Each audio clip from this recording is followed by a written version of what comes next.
అందరికీ నమస్తే అండి. మాకు వైసీపీలో జోకర్ గాళ్ళెక్కువ. వాళ్ళెందుకు మాట్లాడతారో, ఏం మాట్లాడతారో వాళ్ళకే ఒక క్లారిటీ ఉండదు. ఇప్పుడు కేంద్ర విద్యాశాఖ మంత్రి ఆయన రాజీనామా చేశాడు. ఆయన రాజీనామా చేశాడు కాబట్టి ఇమ్మీడియేట్‌గా ఇప్పుడు నారా లోకేష్ గారు కూడా రాజీనామా చేయాలంట. ఎందుకురా అంటే మెగా డీఎస్సీ నిర్వహించారు కదా!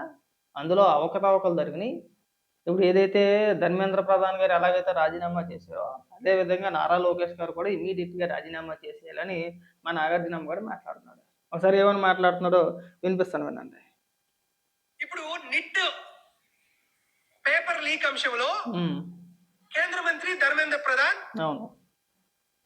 విద్యార్థుల యొక్క ఆకాంక్షలను బట్టి రాజీనామా చేశారు.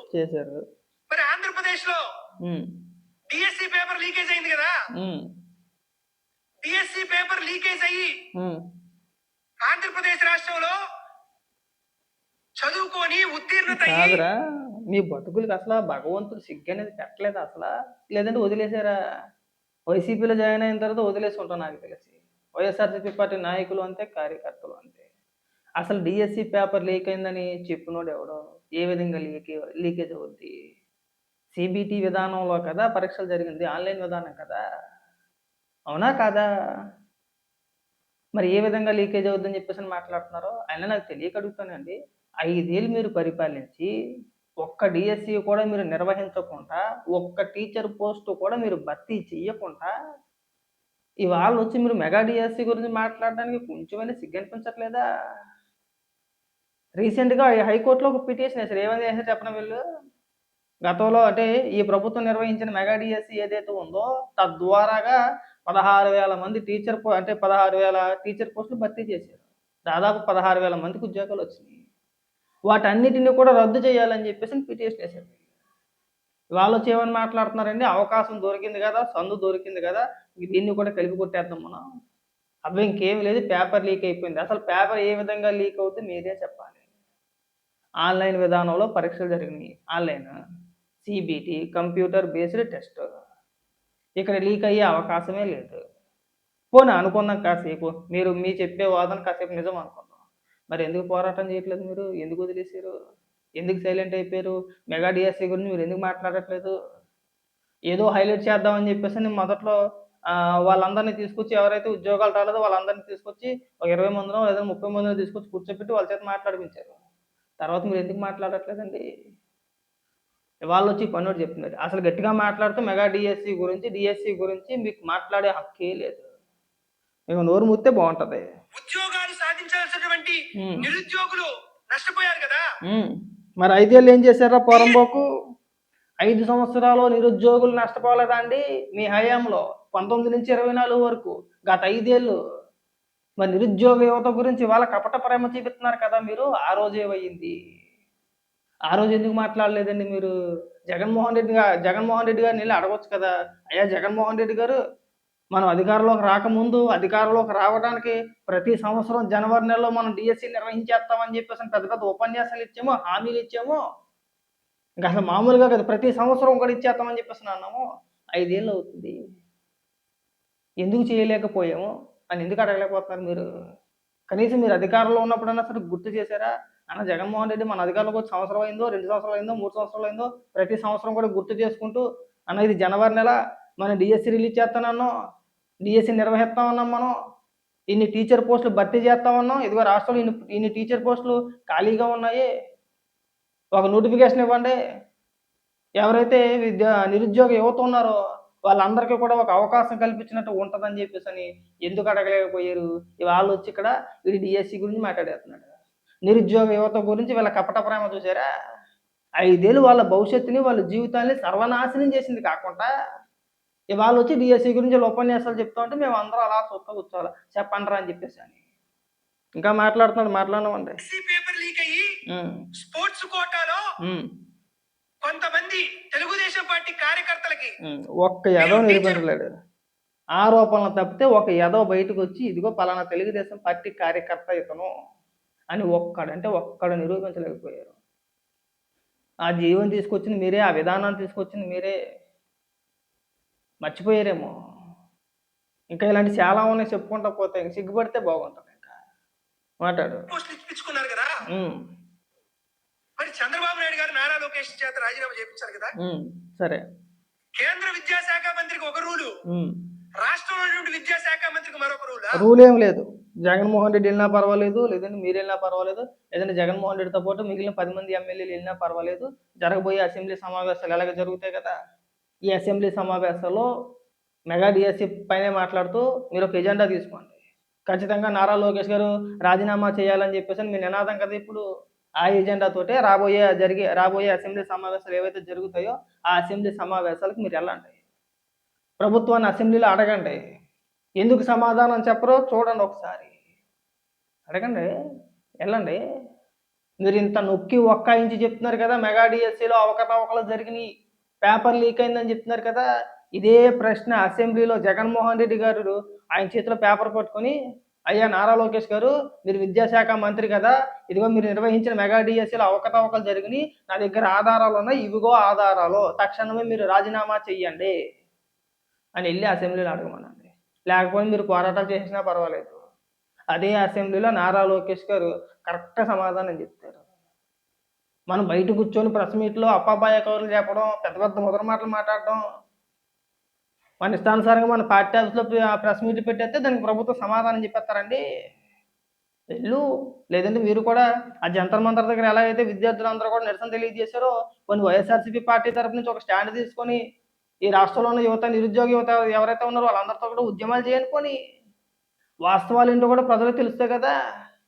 ప్రజలు ఎవరి తరపున నిలబడతారో, నిరుద్యోగ యువత మిమ్మల్ని నమ్ముతారా నమ్మరా, మీ వెనకాల నిలబడరా అని తేలిపోద్దిగా. మీరు వేసిన ప్లాన్ ఏంటి? గతంలో లాస్ట్ టైము ఈ మెగా డిఎస్సీలో అవకతవకలు జరిగినాయి అని చెప్పేసి ఒక ఇష్యూని రైజ్ చేశారు. మెల్లిగా రాష్ట్ర వ్యాప్తంగా ఏదో రకంగా ధర్నాలో లేదంటే నిరసన కార్యక్రమంలో చేద్దామని ప్లాన్ చేశారు. కానీ రాష్ట్రంలో ఉన్న నిరుద్యోగ యువత ఎవరో కూడా వైఎస్ఆర్సీపీ పార్టీని కానీ వాళ్ళు చెప్పే మాటలు కానీ జగన్మోహన్ రెడ్డిని కానీ నమ్మలా. ఎందుకు నమ్ముతారండి? 5 ఏళ్ళు వాళ్ళ భవిష్యత్తుని సర్వనాశనం చేసేసి ఇవాళ వచ్చి మిమ్మల్ని అందరినీ నేను కాపాడతానంటే నమ్ముతారా? అందుకే మీ వెనకాతలు ఎవడో నిలబడలేదు, మన వెనకాతలు ఎవడో నిలబడట్లేదు. మన డ్రామాలన్నీ కూడా ప్రజలకు అర్థమైనవి. ముఖ్యంగా నిరుద్యోగ యువత ఎవరైతే ఉన్నారో వాళ్ళందరికీ అర్థమైంది మనం ఆడేది డ్రామా అని చెప్పేసి మీ వెనకాతలు ఎవడో నిలబడాల. అందుకని చెప్పేసి నాకు మీరు ఆగిపోయింది. తర్వాత ఎవడో మాట్లాడలేదు, దేని గురించి మాట్లాడలేదు, అందుకే కదా ఇవాళ ఇక్కడికి వచ్చి మాట్లాడేస్తున్నాడు ఈ పోటుగాడు. నిట్ పేపర్ లీక్ ఒక రూలు, డిఎస్సి పేపర్ లీక్ చేసి కుంభకోణంలో టీచర్ పోస్టులు అమ్ముకున్నటువంటి ఈ వైనానికి మరొక రూలా? అదే వద్దనేదిరా, వద్దురా. మీ దగ్గర ఏమైనా ఆధారాలు ఉంటే చూపించండి. అమ్ముకోవాల్సిన కర్మ నారా లోకేష్ గారికి లేదు. అంత కర్మ పట్టలా. ఇప్పుడేనే కాదు, గతంలో కూడా మీరు కళ్ళు చూసుకోండి. చంద్రబాబు నాయుడు గారు ఇది 4వ ముఖ్యమంత్రి. చంద్రబాబు నాయుడు గారు కానీ, చంద్రబాబు నాయుడు గారి కుటుంబ సభ్యులపైన కానీ ఇప్పటి వరకు కూడా చిన్న అవినీతి మరకలేదు. ఏదో జగన్మోహన్ రెడ్డి అధికారంలోకి వచ్చిన తర్వాత ఏదో తప్పుడు కేసులు పెట్టేది లోపలేసేసి అదిగో చంద్రబాబు నాయుడు గారు అలా చేశారు అని చెప్పే ప్రయత్నం చేశారు. కానీ ఇవి ఏం కొత్త ఏం కాదు. చంద్రబాబు నాయుడు గారికి ముఖ్యమంత్రి పదవి కొత్త కాదు, లేదంటే నారా లోకేష్ గారికి ఈ అధికారము కొత్త కాదు. ఆయన గతంలో కూడా మంత్రిగా పనిచేశాడు. ఆయన ఏమైనా నిరూపించగలిగారా? అంత అవసరం ఏముందండి? అంత అవసరం లేనే లేదు. ఆ కక్కుర్తి ఎవరికైనా ఉందంటే కనుక జగన్మోహన్ రెడ్డికే ఉంటుంది. ఎందుకంటే జగన్మోహన్ రెడ్డి గారు వాళ్ళ నాన్నగారు 5 సంవత్సరాల 3 నెలల అధికారంలో ఉంటే లక్షల కోట్లు సంపాదించేసాడు. ఎలా సంపాదించేసాడు ఎవరికి తెలియదు. ఇసుకలో దోపిడీ, మద్యంలో దోపిడీ, అధికారంలో ఉన్న 5 సంవత్సరాల్లో ప్రతి దాంట్లోనూ దోపిడీ. సింపుల్ ఉదాహరణ ఏం అవసరం లేదు, మద్యం తీసుకుంటే సరిపోద్ది. అంతా ఫేకే, ఓన్లీ క్యాషే. డిజిటల్ పేమెంట్లు ఎందుకు పెట్టలేదు అంటే దానికి సమాధానం ఉండదు. డిజిటల్ పేమెంట్ పెట్టినంత మాత్రాన అవినీతి జరిగినట్టేనా అంటే జరిగినట్టేనండి. తేలుతుందిగా. 3,500 కోట్ల రూపాయలు తినేశారు. కారుమూరి సునీల్ ఎందుకు అరెస్ట్ చేశారండి? ఈడీ ఎందుకు అరెస్ట్ చేసింది? ఎందుకు జైల్లో ఉన్నాడు? ఎలా? ఆ కారుమూరి సునీల్ కావచ్చు, లేదంటే ఆ వాసుదేవరెడ్డి కావచ్చు, లేదంటే రాజకేశ్ రెడ్డి కావచ్చు, వీళ్ళందరూ జైల్లో ఎందుకున్నారు? మన రీసెంట్గా జగన్మోహన్ రెడ్డి పిఏని ఆ ఈడీ విచారణ ఎందుకు పిలిచింది? పనిలోకి పిలిచారా? మరి దాని గురించి ఎవడు మాట్లాడు?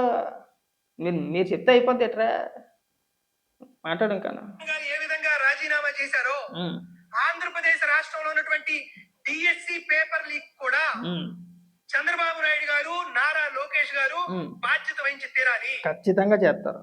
ఒకవేళ నిజంగా డిఎస్సిలో అవకతవకలు జరిగినాయి, నిజంగా ఉద్యోగాలు అమ్ముకున్నారో అని మీరు ఆధారాలతో నిరూపించగలిగితే మీరు చెప్పాల్సిన లేదు నారా లోకేష్ గారికి. ఒకరి చేత అనిపించుకునే వ్యక్తి కూడా కాదు.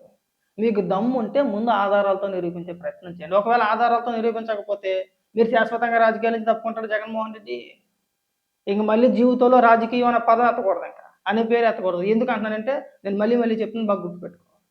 2014 నుంచి 2019 వరకు మీరు చేసిన ఆరోపణలు ప్రధానంగా పింక్ డైమండ్. లేని పింక్ డైమండ్ ఉందని చెప్పేసి ప్రచారం చేశారు. అది పెద్ద అబద్ధం అది. మీరు అధికారంలోకి వచ్చిన తర్వాత నిరూపించలేకపోయారు. రెండోది అమరావతిలో అవినీతి జరుగుతుంది. 6,17,000 కోట్ల రూపాయలు తినేశారని చెప్పేసి పుస్తకం వేశారు.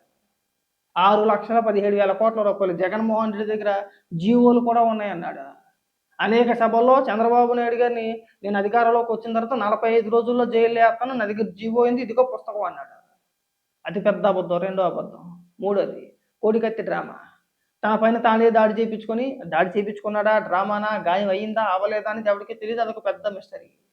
అందుకే చూడండి, మన రాష్ట్రంలో వైద్యం చేయించుకోకుండా హుటాహుటిన హైదరాబాద్ పారిపోయి సీక్రెట్గా వైద్యం చేయించుకున్నాడు. ఆ గాయం అయ్యిందా లేదనేది కూడా ఎవరికి తెలియదు. మూడో అబద్ధం అది. తన అధికారంలోకి వచ్చిన తర్వాత నిరూపించగలిగాడా? ఆ రోజు ఏమని మాట్లాడారు మీరు? చంద్రబాబు నాయుడు గారే చంపిద్దాం అనుకున్న అది ఇది రకరకాలుగా మాట్లాడారు. 5 ఏళ్ళు అధికారంలో ఉండి ఎన్ఐఏ కోర్టు పలుమార్లు కోర్టుకు రండియా, మీరు చెప్పే జవాబు ఏంటో మీరు చెప్పండి. దీనికి ఎన్నాళ్ళని చెప్పేసి నేను నాంచుతానంటే అధికారంలో ఉన్నన్ని రోజులు కూడా ఆ శ్రీనివాస్ ఎవరైతే ఉన్నారో కోడికత్తి శ్రీను వారికి బెయిల్ రానవ్వలేదు. మనోడు కోర్టుకి వెళ్ళలేదు. రీసెంట్గా మన బెయిల్ వచ్చింది, బయటకు వచ్చాడు. దాని గురించి ఎందుకు మాట్లాడట్లేదండి మీరు? తర్వాత గొడ్డలపోటు, బాబాయ్ గొడ్డలపోటు మీరే వేసుకొని చంద్రబాబు నాయుడు గారి చేతిలో కత్తెట్టి నారాసుర రక్త చరిత్ర అని పేపర్లో రాసేశారు. ఏమైంది? సేమ్ అలాంటి అబద్ధాలు ఇవి కూడా. మీరు చెప్పే మాటలు ఎవడో నమ్మడో. మీకు ఏదైనా శాతనైతే ఆధారాలతో సహా నిరూపించే ప్రయత్నాలు చేయండి. ఈ అప్పాబాయకోళ్ళు వద్దురా, ఈ చిల్లర మాటలు వద్దు. ఎవడో నమ్మడు, నమ్మే పరిస్థితుల్లో లేరు. ఒక చిన్న లాజిక్ చెప్పు. 5 సంవత్సరాలు మీరు మెగా డిఎస్సీ ఎందుకు నిర్వహించలేదండి? మీరు 5 ఏళ్ళు అధికారంలో ఉన్నారు కదా. 19 నుంచి 24 వరకు జగన్మోహన్ రెడ్డి కదా ముఖ్యమంత్రి. డిఎస్సీ ఎందుకు నిర్వహించలేదు? ఎందుకు నోటిఫికేషన్ ఇవ్వలేదు? ఎందుకు టీచర్ పోస్టులు భర్తీ చేయలేదు? ఎందుకండి? నిరుద్యోగ యువత అని చెప్పేసి ఆ రోజు గుర్తుకు రాలేదు మీకు? వచ్చి పకోడీ మాటలు మాట్లాడుతూ జనాలు నవ్వుకుంటున్నారు బాబు, మీకు అర్థం కావట్లేదు.